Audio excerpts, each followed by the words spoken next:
नमस्कार श्रोताओं, आप सुन रहे हैं कृष्णवाणी पॉडकास्ट, जहां श्रीमद् भगवद गीता के शाश्वत ज्ञान को हम आधुनिक जीवन की कसौटी पर समझने का प्रयास करते हैं।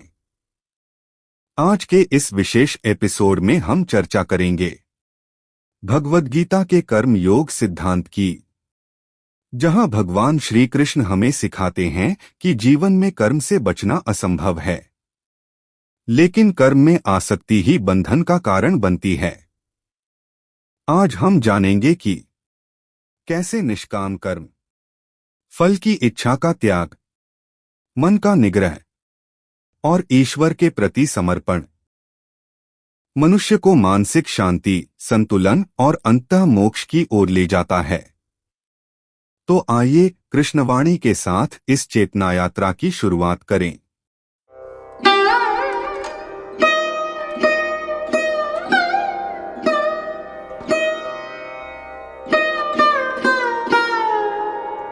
हम सब मेहनत करते हैं, सपने देखते हैं, लेकिन अक्सर नतीजों की चिंता हमें खा जाती है। अगर प्रमोशन नहीं मिला तो, अगर बिजनेस फेल हो गया तो, यहाँ तक कि एक जरूरी ईमेल भेजने के बाद भी हमारा दिमाग बार बार सोचता है, क्या जवाब आएगा। ये चिंता एक परछाई की तरह हमारे साथ चलती है। तो आज हम जिस चीज की गहराई में उतरने वाले हैं, वो इसी चिंता का एक बहुत पुराना और गहरा समाधान है, कर्म योग। हमारे पास कर्म योग का सार, आसक्ति रहित कर्म नाम के एक लेख से कुछ हिस्से हैं जो भगवद गीता में श्री कृष्ण की शिक्षाओं पर आधारित है। आज हमारा मकसद ये समझना है कि क्या असली आजादी काम करने में है, उसके फल में नहीं। ये सुनने में थोड़ा अजीब और शायद उल्टा भी लगता है। भला कोई बिना नतीजे की परवाह किए काम क्यों करेगा? तो चलिए गीता पर आधारित इस स्रोत की मदद से समझते हैं कि इस विचार में कितनी सच्चाई है। ये सवाल ही कर्मयोग का दिल में है। ये फिलॉसफी कहती है कि आप काम करो पूरी लगन से, अपनी पूरी क्षमता से, लेकिन उसके नतीजे से खुद को मत जोड़ो। ये कोई शारीरिक कसरत नहीं, बल्कि एक मानसिक और आध्यात्मिक अनुशासन है। इसका सार है अपने कर्तव्य को पूरी ईमानदारी से निभाना, बिना किसी स्वार्थ या फल की उम्मीद के। लेकिन स्रोत में एक बहुत दिलचस्प बात कही गई है, जो इस पूरी फिलॉसफी की कह सकते हैं कि नींव है। वो ये कि कर्म से बचना नामुमकिन है। मतलब हम चाहें या ना चाहें, हमें काम तो करना ही पड़ेगा। यहाँ तक कि कुछ ना करना भी एक तरह का कर्म है। बिल्कुल। स्रोत गीता के एक श्लोक का सार बताता है कि कोई भी इंसान एक पल के लिए भी बिना कर्म किए नहीं रह सकता। ऐसा इसलिए है क्योंकि प्रकृति की 3 मूल शक्तियां, जिन्हें गुण कहते हैं, हम सबसे लगातार काम करवाती रहती हैं। ये गुण क्या है? ये सुनने में थोड़ा टेक्निकल लगता है। इसे आसान भाषा में समझते हैं। ये गुण प्रकृति की 3 मूल ऊर्जाएं हैं: सत्व, रजस और तमस। सत्व यानी संतुलन, ज्ञान और अच्छाई की ऊर्जा। रजस यानी जुनून, गतिविधि और इच्छाओं की ऊर्जा। और तमस यानी आलस। हाँ, जड़ता, आलस और अज्ञान की ऊर्जा। हम सब इन तीनों का एक अनूठा मिश्रण है। यही शक्तियां हमें लगातार कुछ न कुछ करने के लिए उकसाती रहती हैं, चाहे वो सोचना हो, बोलना हो या कोई शारीरिक काम करना हो। हमारी सांस लेना भी एक कर्म है। अच्छा, तो अगर एक्शन एक ऐसी नदी है जिसमें हम सब बह रहे हैं और उससे बाहर निकलना मुमकिन नहीं है, तो फिर हमारे हाथ में क्या है? हमारे पास चॉइस क्या है? यही कर्मयोग का सबसे बड़ा इंसाइट है। चॉइस कर्म करने या न करने में नहीं है, बल्कि कर्म कैसे किया जाए इसमें है। चूंकि कर्म करना अनिवार्य है, तो सबसे अच्छा तरीका यह है कि अपने कर्म को एक बड़ी शक्ति, मतलब ईश्वर या अपने आदर्श को समर्पित कर दिया जाए और खुद को परिणाम की चिंता से मुक्त कर लिया जाए। स्रोत में गीता के एक श्लोक का सार यही है कि जब कोई बिना किसी अटैचमेंट के अपना काम करता रहता है, तो वो परम लक्ष्य यानी मन की शांति और मोक्ष को पा लेता है। ठीक है, तो कर्म से बचना नामुमकिन है और सही तरीका है बिना अटैचमेंट के काम करना। लेकिन स्रोत में एक और शब्द बार बार आता है जो मुझे सोचने पर मजबूर कर रहा है। कर्म का बंधन। हाँ, कर्म का बंधन। इसका क्या मतलब हुआ? काम करना तो जरूरी है, तो फिर ये बंधन कैसा? ये जेल कैसी है? बहुत अच्छा सवाल है। ये बंधन खुद काम नहीं है, बल्कि उस काम से जुड़ी हमारी उम्मीदें हैं। जब हम अपने काम के फल से, उसके नतीजे से अपनी खुशी और दुख को जोड़ लेते हैं, तब यह बंधन बनता है। हर कर्म का कोई ना कोई फल तो होगा ही, ये प्रकृति का नियम है। लेकिन उस फल की इच्छा, वो चाहत कि मुझे यही परिणाम चाहिए, हमें उस परिणाम का गुलाम बना देती है। इसी किसी आज के उदाहरण से समझ सकते हैं? जरूर। सोचिए, आपने सोशल मीडिया पर एक फोटो डाली। फोटो डालना एक कर्म है, लेकिन अब आप हर 2 मिनट में फोन उठाकर देख रहे हैं कि कितने लाइक्स आए, किसने क्या कमेंट किया। अगर उम्मीद से कम लाइक्स आए तो आप दुखी हो जाते हैं, और ज्यादा आए तो आपका अहंकार बढ़ जाता है। दोनों ही मामलों में आपकी मानसिक शांति बाहरी चीजों पर निर्भर हो गई है। यही कर्म का बंधन है। वो फोटो अब आपकी मालिक बन गई है और आप उसके गुलाम। वाह, ये तो बहुत सटीक उदाहरण है।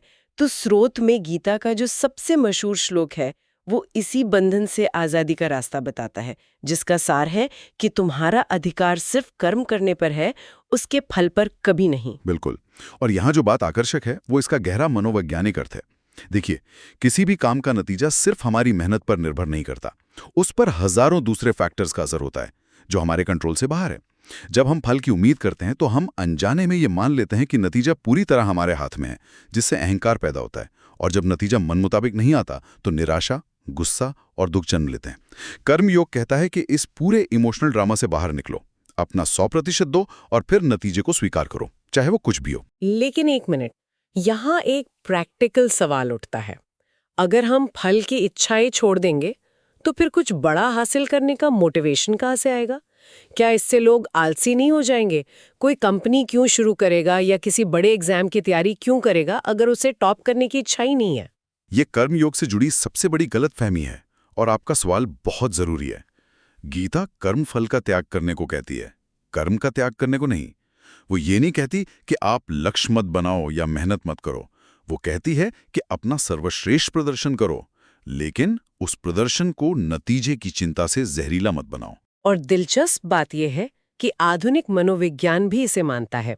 जब हम नतीजे की चिंता छोड़कर सिर्फ काम की प्रक्रिया पर, मतलब प्रोसेस पर ध्यान देते हैं तो हम एक खास मानसिक अवस्था में पहुंच जाते हैं जिसे फ्लो स्टेट कहते हैं।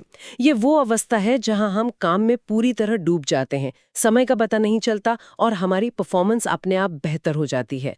तो एक तरह से फल का त्याग ही बेहतर फल की कुंजी बन सकता है। आपकी ऊर्जा चिंता में बर्बाद होने के बजाय काम में लगती है। मतलब फोकस को आउटकम से हटाकर प्रोसेस पर ले आना। प्रोसेस पर ले आना। ये सुनने में तो बहुत शक्तिशाली लगता है, लेकिन ईमानदारी से कहूं तो ये सुनने में जितना आसान लगता है करने में उतना ही मुश्किल है। मैं जब भी किसी प्रोजेक्ट पर काम करती हूँ मेरा दिमाग अपने आप नतीजों के बारे में, क्या होगा अगर के बारे में सोचने लगता है। ये एक ऑटोमेटिक प्रोसेस जैसा है। इसे रोकें कैसे? स्रोत में इसके लिए क्या व्यावहारिक सलाह दी गई है? स्रोत इस चुनौती को सीधे सीधे स्वीकार करता है। कर्मयोग में मन पर काबू पाना या संयम रखना सबसे महत्वपूर्ण और सबसे मुश्किल काम माना गया है, क्योंकि मन ही हमें कर्म फल के प्रति आसक्त करता है। हमारी सारी इच्छाएं, चिंताएं और डर मन में ही तो पैदा होते हैं। इसलिए इस रास्ते पर चलने के लिए अपने मन को साधना जरूरी है। और इसे साधने का तरीका भी बताया गया है। हाँ, और बहुत ही खूबसूरती से। श्रोत गीता के एक श्लोक का हवाला देता है जहां अर्जुन भी ठीक यही सवाल पूछते हैं। वो कहते हैं कि मन तो हवा की तरह चंचल है, उसे काबू करना बहुत मुश्किल है। और श्री कृष्ण उनकी बात से सहमत होते हैं। वो ये नहीं कहते कि ये आसान है, वो कहते हैं निस्संदेह मन चंचल है और उसे वश में करना बहुत कठिन है। वो पहले समस्या की सच्चाई को स्वीकार करते हैं, लेकिन फिर वे 2 अचूक उपाय बताते हैं, अभ्यास और वैराग्य। अभ्यास और वैराग्य, ये दोनों शब्द हमने कई बार सुने हैं, लेकिन अक्सर इनका मतलब गलत समझा जाता है। चलिए इन्हें खोलकर समझते हैं। वैराग्य का नाम सुनते ही मन में सब कुछ छोड़कर जंगल जाने वाली तस्वीर आती है। क्या इसका यही मतलब है? बिल्कुल नहीं। ये एक और आम गलतफहमी है। वैराग्य का मतलब संसार की चीजों को छोड़ना नहीं है, बल्कि चीजों के प्रति अपनी मानसिक आसक्ति या अटैचमेंट को छोड़ना है। ये एक भीतरी बदलाव है, बाहरी नहीं। ये समझना कि बाहरी चीजें, चाहे वो पैसा हो, शोहरत हो या रिश्ते हों, हमें स्थायी सुख या शांति नहीं दे सकते। जब ये समझ गहरी हो जाती है तो मन अपने आप उन पर कम निर्भर होने लगता है। ये किसी एक्टर की तरह है जो सेट पर अपना रोल पूरी शिद्दत से निभाता है, लेकिन पैकअप के बाद जानता है कि वो असल में वो किरदार नहीं है। दुनिया में रहना है, पर दुनिया को अपने अंदर नहीं बसने देना है। और अभ्यास, इसका मतलब क्या सिर्फ सुबह शाम आंख बंद करके ध्यान लगाना है? ध्यान इसका एक हिस्सा हो सकता है, लेकिन अभ्यास का दायरा इससे कहीं ज्यादा बड़ा है। अभ्यास का असल मतलब है मन को बार बार नियंत्रित करने और स्थिर रखने का निरंतर प्रयास करना। ये एक तरह की मेंटल जिम है। जैसे आप काम कर रहे हैं और आपका मन भविष्य की चिंता में भटक गया। जिस पल आपको इसका एहसास हो, आप बिना खुद को कोसे धीरे से अपने मन को वापस अपने काम पर ले आएं। बस यही एक रैप हो गया। दिन में आपने ऐसा 100 बार किया तो आपने 100 रैप्स लगा लिए। ये एक दिन में नहीं होता, ये एक सतत प्रक्रिया है। जैसे किसी मांसपेशी को मजबूत करने के लिए लगातार व्यायाम करना पड़ता है। अभ्यास हमें सिखाता है कि हम अपने विचारों के गुलाम नहीं हैं। हम उन्हें देख सकते हैं और उन्हें दिशा दे सकते हैं। तो अगर मैं सही समझ रही हूं तो वैराग्य हमें क्यों का जवाब देता है कि हमें परिणामों से क्यों नहीं जुड़ना चाहिए, क्योंकि वे स्थायी शांति नहीं देते। और अभ्यास हमें कैसे का तरीका बताता है कि रोजमर्रा की जिंदगी में मन को वापस पटरी पर कैसे लाया जाए। ये दोनों एक दूसरे के बिना अधूरे हैं। आपने बिल्कुल सही सार निकाला है। वैराग्य के बिना अभ्यास सिर्फ एक मैकेनिकल क्रिया बनकर रह जाएगा और अभ्यास के बिना वैराग्य सिर्फ एक खोखला विचार। जब ये दोनों साथ में काम करते हैं तभी मन शांत और स्थिर होता है, और शांत मन से ही निष्काम कर्म संभव है। तभी व्यक्ति कर्म करते हुए भी उसके परिणामों की लहरों से अछूता रह पाता है। तो आज की इस गहरी चर्चा का सार ये है कि कर्म योग कोई रहस्यमयी या अव्यावहारिक दर्शन नहीं है। ये असल में मन की चिंता को मैनेज करने का एक बहुत ही प्रैक्टिकल तरीका है। ये कर्म से भागना नहीं, बल्कि कर्म को एक बोझ से बदलकर पूजा बनाने की कला है। ये हमें सिखाता है कि सफलता का मतलब मंजिल पर पहुंचना ही नहीं, बल्कि उस सफर का हर कदम पूरी जागरूकता और आनंद के साथ उठाना है। बिल्कुल। ये आपकी खुशी का कंट्रोल बाहरी दुनिया से छीनकर वापस आपके हाथों में देता है। जब आपकी शांति इस बात पर निर्भर नहीं करती कि आपको प्रमोशन मिला या नहीं, तब आप सच में आज़ाद होते हैं। ये हमें सिखाता है कि कैसे संसार में रहते हुए भी उसकी उथल-पुथल से ऊपर उठा जा सकता है। ये एक्शन में रहते हुए मेडिटेशन करने जैसा है। ये बातचीत मुझे एक बहुत ही दिलचस्प सवाल पर लाकर छोड़ रही है। स्रोत कहता है कि हम सब प्रकृति के गुणों से, मतलब सत्व, रजस, तमस से कर्म करने के लिए मजबूर हैं। इस पर थोड़ा सोचें। अगर हमारे कर्म हमारी गहरी प्रकृति से ही प्रेरित हैं, तो उन पर हमारा वास्तविक सचेत नियंत्रण कितना है? और क्या इस सच्चाई को समझना हमें अपने कर्मों के परिणामों से अलग होने में मदद करता है, ये सोचकर कि ये तो होना ही था, या फिर ये हमें और भी ज्यादा असहाय महसूस कराता है? इस पर विचार करने लायक है।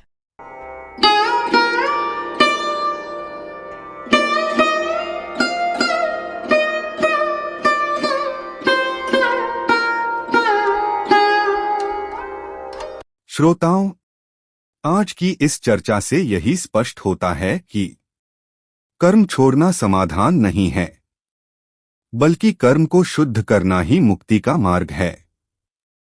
भगवान श्री कृष्ण हमें यह सिखाते हैं कि जब कर्म निस्वार्थ भाव, अनासक्ति और ईश्वर समर्पण के साथ किया जाता है, तो वही कर्म साधना बन जाता है।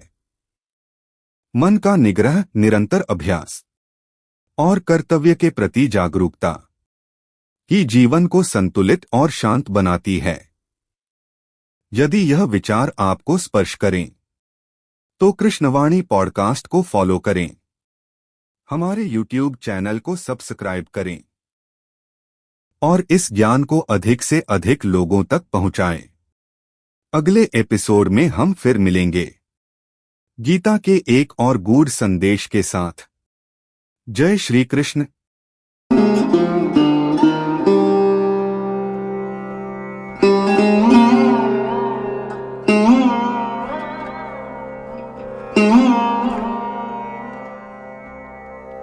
Mm-hmm.